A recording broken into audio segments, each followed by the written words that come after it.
Assalamualaikum warahmatullahi wabarakatuh.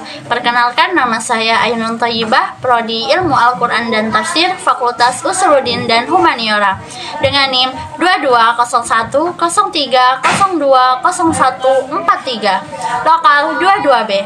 Saya membuat video ini untuk memenuhi tugas akhir semester Bahasa Indonesia, dan dosen pengampu Bahasa Indonesia ialah Ibu Fitriani, SPD, STHI, MPD.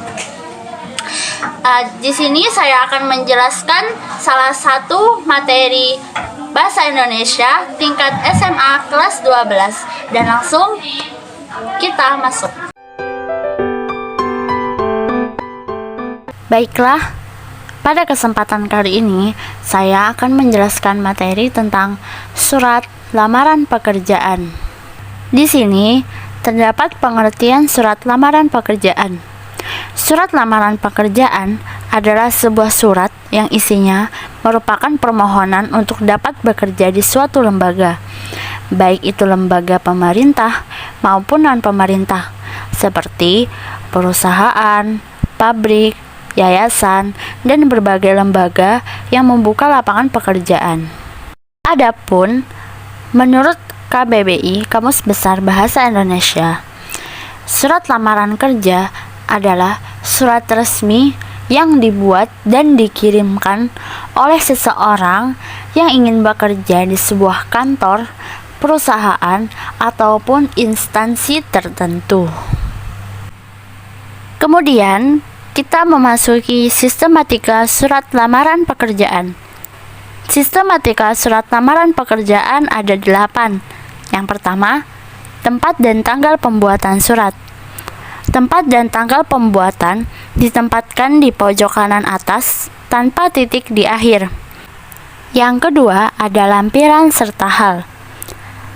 Kata lampiran dan hal tidak disingkat seperti lam titik atau hal titik. Yang ketiga, alamat surat. Alamat surat memiliki beberapa ciri. Yang pertama, tidak menggunakan kata kepada.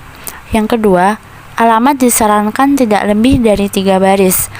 Yang ketiga, jabatan tidak boleh menggunakan jenis kelamin seperti bapak atau ibu.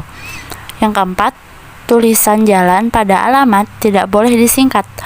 Dan yang terakhir, tidak menggunakan titik di masing-masing akhir barisnya.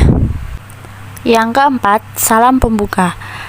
Salam pembuka setelah kata dengan hormat menggunakan koma.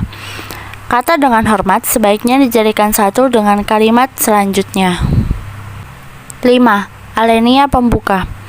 Alenia pembuka sebaiknya menggunakan bahasa yang baik dan sopan serta membuat instansi yang membacanya tidak tersinggung.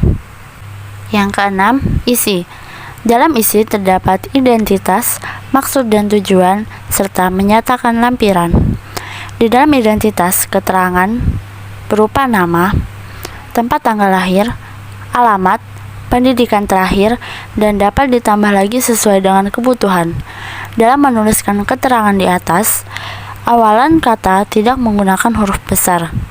Kemudian maksud dan tujuan merupakan keterangan tentang alasan pengirim atau pelamar pekerjaan menulis surat itu. Yang terakhir, menyatakan lampiran. Dalam lamaran pekerjaan, terdapat beberapa lampiran tentang syarat yang telah diminta oleh instansi yang membutuhkan pekerja.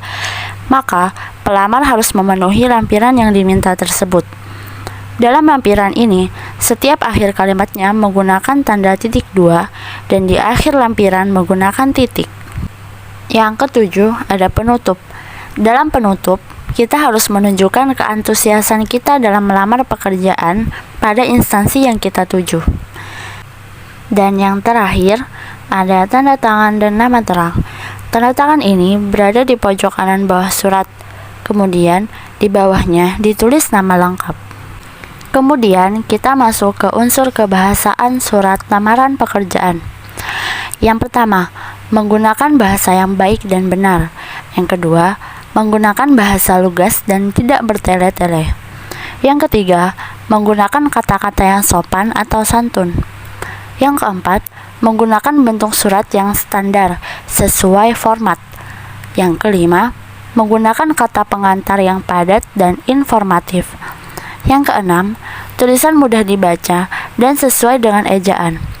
Dan yang terakhir, menggunakan sistematika penulisan surat dengan lengkap. Cukup sekian materi yang saya sampaikan. Jika ada tutur kata maupun penjelasan yang salah, mohon dimaafkan. Assalamualaikum warahmatullahi wabarakatuh.